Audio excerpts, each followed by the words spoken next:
Sound design. So how do you practice Merlijn van Veen's relative absolute subwoofer alignment method at home without a PA? That's what I'm going to go through today. So this is going to be a little bit longer video because I want to go step by step and go slow and see how these things work. But that means that you can also do it with me. So you can download the attached MapXT design and go step by step and see how it works. Okay, so here's the interview that I did with Merlijn. Here's the article where he tells you step by step how to do it. Okay, so here's the simple design that I came up with. And the first step is the relative step, right? So I have a Mina speaker and a 900 LFC on top of each other here so that their grills are flush.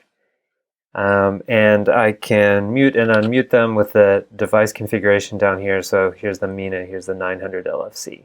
Okay, and here's my microphone, and if I turn on the center lines here, and I have my steps here so I don't forget what to do. So step one, set level. Okay, so I'll open up my measurements here, and I've got the Mina soloed, so I'll hit predict, auto set delay, and store. Then I'll solo the sub, predict, store, and then I'll name the relative. So if we look at just the mem-a result, it looks like it's set at about 91, 92, and the sub over here is at about 100. So we need an 8 dB offset. Let's try that. -8. And that looks like we've gone a little bit too far to me, so let's back up to 7.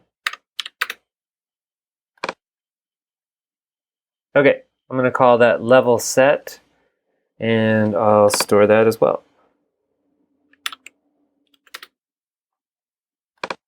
All right, so I've got my level set. What's the next step? Well, now I need to align these. So I want to see where's my crossover region and then find something around the center to be the first alignment point.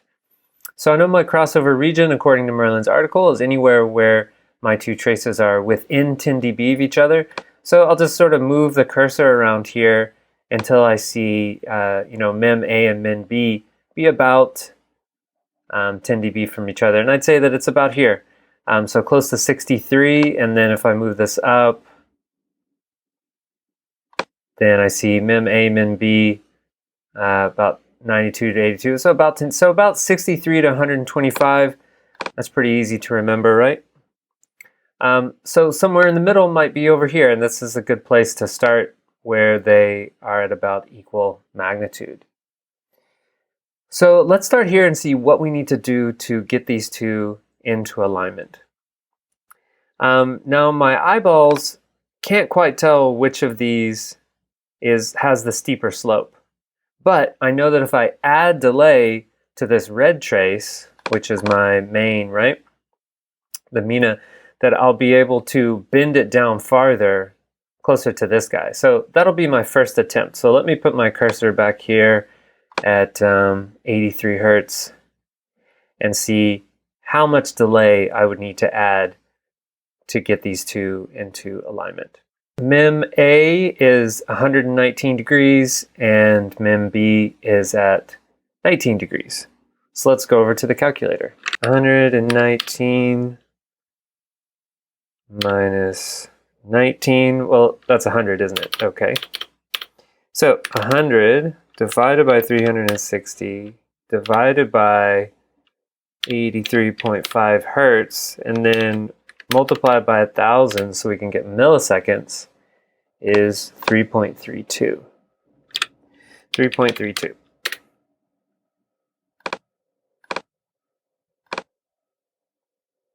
Okay, so there we go. We are aligned at that frequency, but not throughout the entire crossover region. I'm going to zoom in here a little bit, make this easier to look at. So here's where we were before with our main, and then we add a delay, and that bent it down. So this is our live trace now, this blue guy, and that is 3.32 milliseconds. Let's store that.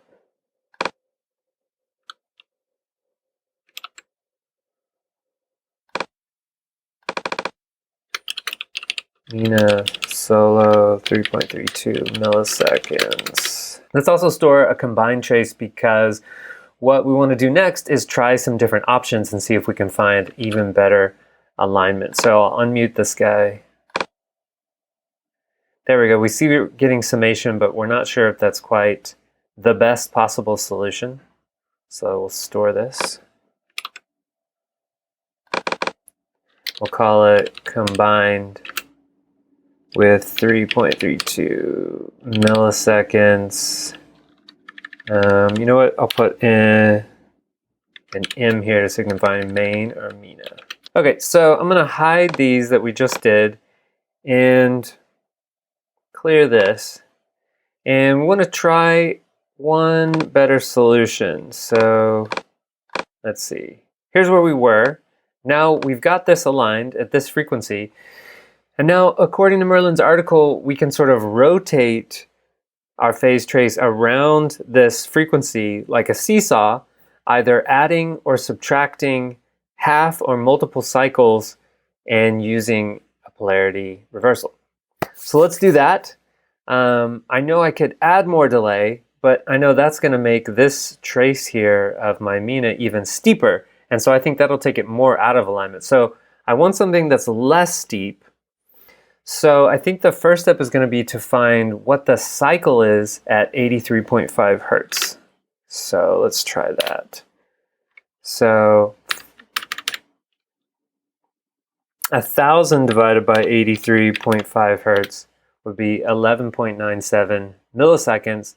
But I want to go half a cycle first before I go a full cycle. So let's try 500 divided by 83.5 hertz.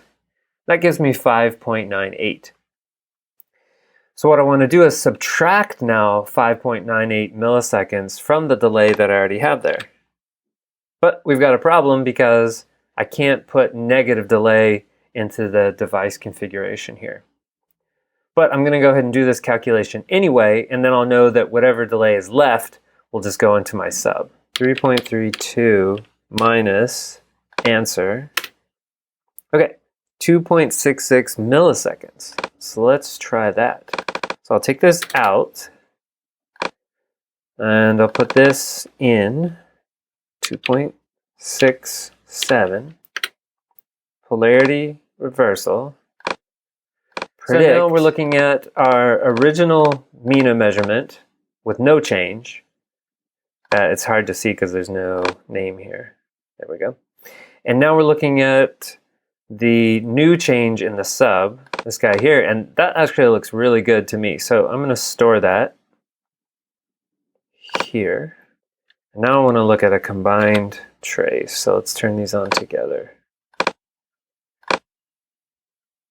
Okay, and I'm going to store that, put it here. And I forgot to put that up here.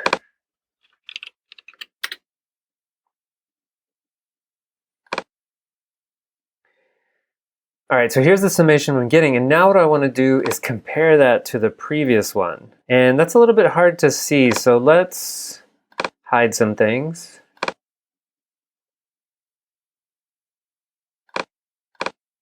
Here's my two combined. Let's zoom in a little bit more. Vertical zoom, 3 dB. It's still a little bit hard to look at. I think the pink one is generally lower than the brown one. I can always try adding some smoothing, turn it on, take it off, see if that helps a lot. So now I can see that the pink one is definitely lower than the brown one for all of this range here. So the brown one's better summation, and the brown one is the one we just measured, right? That's this guy right here. Great. So that's the one with 2.67 milliseconds and a polarity inversion in the sub. So I could go on now and test some more, but I think I'm going to go ahead and use this as my preset and move forward with the next step. So create preset. So my preset is going to be sub with 2.67 milliseconds and a polarity inversion. Great, okay. All right, so we're completed with the first half. Let me just save this. And now let's hide this part. And now let's do the absolute section. So that was a 1-to-1, and now here's an array in the air of Mina and then some 900 LFC here on the ground. And I've already done these measurements here. Why is this one pointed at the ground? Well, you can kind of imagine the ground to be like a mirror, and so right below there you can imagine 2 more 900 LFC. So this right here is the actual acoustic center. Cool. So all I need to do now is measure these. Oh wait, set level. Okay, I'm going out of order. Okay, everything at 0, and we're measuring the Mina array. Absolute.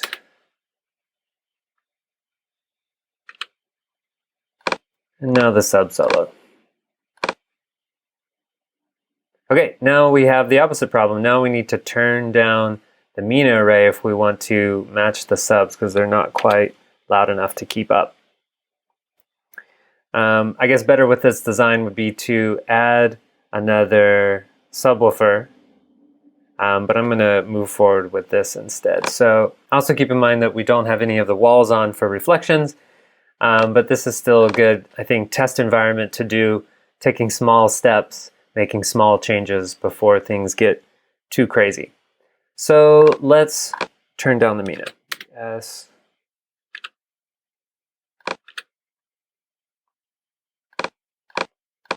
Turn down the Mina by maybe 5 dB. Predict. Okay, that's looking better to me. Did I say 4 or 5? I turned it down 4 and said 5. Okay, 4 looks good to me.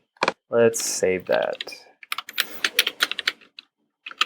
Absolute. Okay, step 1 of the second part done. Set level. Now measure distance offset. Okay, we already started with that. 21.62 feet.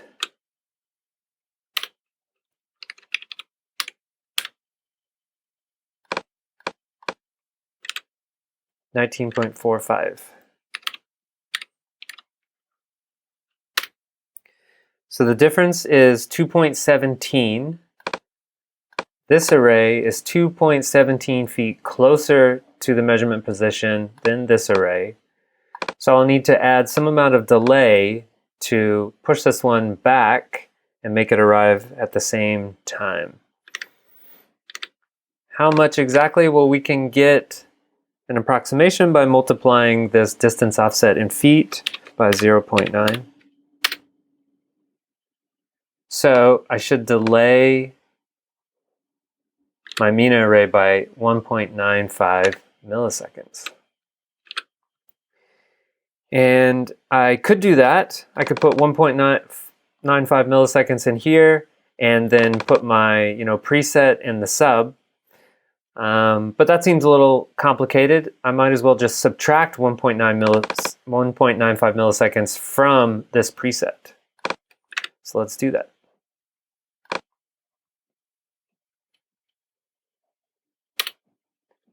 (2.67 minus 1.95 milliseconds is 0.72. So polarity inversal in the sub, right? 0.72 milliseconds. Let's store that. Okay. So this looks pretty good. Let's zoom in. So far it seems like it worked. the way Merlijn suggests validating this is to is the corridor of 60 dB. So we can create a little aid here that is 60 dB tall, and then sort of just move it around. So we know it's from 63 hertz to 125, right? So as long as everybody's within this corridor through the crossover region, we should be okay. Cool. And now let's look at summation. Did I store this? Yes. Yeah, and it looks like we're getting summation throughout the crossover region. Modify the preset, we did that. I just remembered that there's a step that we forgot to do. So yes, you create this preset, but then it's also helpful to look at how far the corridor goes. Oh. And we can just go ahead and do that here. What do I want to do? I think I want to get rid of this for a second. Let's go back to our helpful aid. So if we start here in the middle and work our way down, let's see when this falls apart. So it looks like it keeps going until about here. Okay. So let's say 42.48. And now we can look at the magnitude offset. So 100 and let's say 105 minus 70, 35. So they're 35 dB off from each other. So if we subtract another 10, so we know that we can turn the sub down by 25 dB, and everything all the way out here to 48 hertz will, 42 hertz will still be within the corridor of 60 degrees. So let's do the same thing going in the other direction. So it looks like we get to about here. 146 hertz. And 146 hertz up here, the magnitude difference, 102 minus 85. 17. So 7. So it looks like we can turn the sub up by 7 or down by 25 and still be safe. So I would include that then in my preset. Might be fun to look at what that looks like if we turn the sub up by plus 7. Oh, we can't do plus 7, we're going to do minus 7. So we can turn the main down by 7. And what does that mean? Well, it shifts the crossover region, right? So now the crossover region is kind of from around here. And we see that, remember where we stopped earlier? So that's the kind of the end of our safety zone, the expiration date. And we can go in the other direction. Change this back to -4. And change this to, what did I say, -25? It's a lot, right? Now we've got a crossover region, you know, somewhere like this. And you remember earlier that this is where it ended, somewhere around here, right? So that's just good to include as part of our preset, and we know that we can be flexible later if we need to make changes. So there's one last thing that I wanted to look at. By the way, let me know if you're doing this with me and you've gotten this far and this hasn't worked for you, or you've seen something that I've done wrong. Please let me know. There's a lot of little pieces and little steps in this process, in this practicing, and I'm definitely not an expert. I have to work on it a lot myself. Okay, so the other thing I wanted to look at is, what if you then got into the field and you said, oh, I'm gonna load the starting point for this MENA array. So you load that and it looks something like this. It's just this little bit of processing. But now if we turn these on together, okay, now we have a problem. They don't sum anymore. And so when we're creating this preset, what we need to do is include that processing ahead of time. So I think it's fine to do these in native mode, but then if I'm going to actually use these in the field, and I'm probably going to be using the starting point or whatever filters I expect to be using, I should include those in this preset. So I think it would be smart to make one or two or a few different options. So now I go back into the first step again, the relative part of this process, and just make sure that I include this EQ.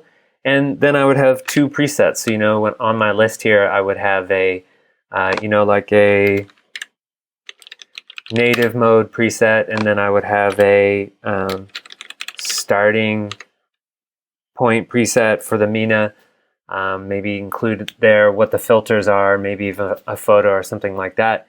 And now I can start to create like my own database of presets, and anytime I encounter these in the field, I'll have a starting point. So I think that's where I'm going to stop this.